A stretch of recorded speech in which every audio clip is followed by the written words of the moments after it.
The testimony today was extraordinary, and we'll get to it.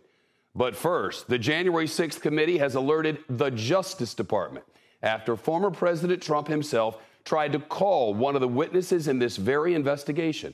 That was the bombshell allegation from the committee's Vice Chair, Liz Cheney, at the end of today's public hearing. Listen. After our last hearing, President Trump tried to call a witness in our investigation, a witness you have not yet seen in these hearings. That person declined to answer or respond to President Trump's call and instead alerted their lawyer to the call. Their lawyer alerted us, and this committee has supplied that information to the Department of Justice. Let me say one more time, we will take any effort to influence witness testimony very seriously. The Republican vice chair did not name the witness. But in today's hearing, the committee laid out its case that the march on the Capitol was deliberate and pre-planned by President Trump, but that he wanted it to look spontaneous. The committee says this tweet from the then president on December 19th was a call to action that electrified extremists and his supporters. Big protest in D.C. on January 6th. Be there. Will be wild. Here's how the president's supporters reacted. He is now calling on we, the people, to take action and to show our numbers. We're going to only be saved by millions of Americans moving to Washington, occupying the entire area, if necessary, storming right into the Capitol. You know, we know the rules of engagement. If you have enough people, you can push down any kind of a fence or a wall. You better understand something, son. You better understand something. Red wave. Red wave. This is going to be a red wedding. January 6th. Kick that door open. Look down the street. There's going to be 1 million plus geeked up armed Americans. The time for games is over. The time for action is now. Where were you when history called? Where were you when you and your children's destiny and future was on the line? Right before the president sent the "will be wild" tweet, there was an intense and heated meeting in the Oval Office and beyond.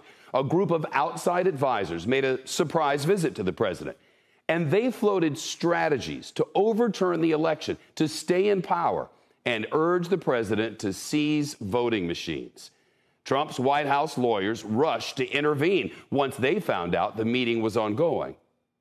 First of all, the overstock person, I've never knew who this guy was. Actually, the first thing I did, I walked in, I looked at him, and I said, "Who are you?" And I was asking, like, are you claiming the Democrats were working with Hugo Chavez, Venezuelans, and whomever else? And at one point, General Flynn took out a diagram that supposedly showed IP addresses all over the world, and who was communicating with whom via the machines, and some comment about like Nest thermostats being hooked up to the internet. I mean, at times there were people shouting at each other, hurling insults at each other. Cipollone and Hirschman and whoever the other guy was showed nothing but contempt and disdain of the president. Deborah and I both challenged what she was saying, and she says, well, the judges are corrupt. And I was like, everyone? Every single case that you've done in the country you guys lost, every one of them is corrupt, even the ones we appointed? And I'm being nice. I was much more harsh to her. I'm going to categorically describe it as, you guys are not tough enough. Or maybe I put it another way, you're a bunch of excuse the expression. The White House chief of staff even escorted Rudy Giuliani after that off the White House property to make sure he was gone. The January 6th committee says online rhetoric among Trump supporters was violent, homicidal, and white nationalist after Trump's "will be wild" tweet. Trump just told us all to come armed. A, this is happening. A third took it even further. It will be wild means we need volunteers for the firing squad. Why don't we just kill them, every last Democrat, down to the last man, woman, and child? And it's time for the day of the rope. White revolution is the only solution. I'm ready to die for my beliefs. Are you ready to die, police? Cops don't have standing if they're laying on the ground in a pool of their own blood.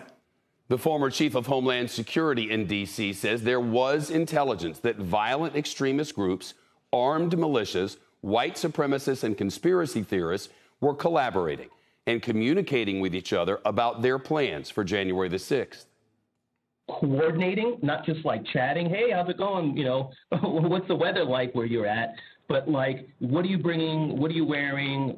You know, where do we meet up? Do you have plans for the Capitol? That's operational. That's like pre-operational intelligence, right? And that is something that's clearly alarming. All leading up to January 6th. The committee also revealed a draft tweet that the president never actually sent, telling his supporters to arrive early on January 6th. Massive crowds expected. March on the Capitol after. Stop the steal. The January 6th rally organizer knew Trump was going to tell his supporters to march on the Capitol during his speech on the Ellipse. He texted Trump ally and pillow salesman Mike Lindell on January the 4th. This stays only between us. POTUS is just going to call for it unexpectedly. The committee also revealed that Mr. Trump spoke to his former White House chief strategist, Steve Bannon, not once but twice the day before the insurrection.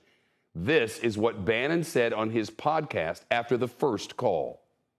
All hell is going to break loose tomorrow. It's all converging, and now we're on, as they say, the point of attack, right? The point of attack tomorrow. I'll tell you this. It's not going to happen like you think it's going to happen, okay? It's going to be quite extraordinarily different. And all I can say is strap in. The GOP congresswoman was so concerned about January 6th, she called for a safety plan for members of Congress. I also asked leadership to come up with a safety plan for members. I'm actually very concerned about this because we have who knows how many hundreds of thousands of people coming here. We have Antifa. We also have, quite honestly, Trump supporters who actually believe that we are going to overturn the election. And when that doesn't happen, most likely will not happen, they are going to go nuts. A rioter who did storm the Capitol, there he is, testified he wasn't planning to march on the Capitol at all until President Trump told him to. We didn't actually plan to go down there. We went basically to see the Stop the Steal rally, and that was it. So why'd you decide to march to the Capitol? Well, basically, the president, got everybody riled up, told everybody to head on down. So we basically were just following what he said. After the president's speech, as you're marching down to the Capitol, how did you feel? I'm angry. And he left when the president finally tweeted for him to do so. And look at this. That rioter hugged a Capitol police officer, series of them, wounded on January 6th.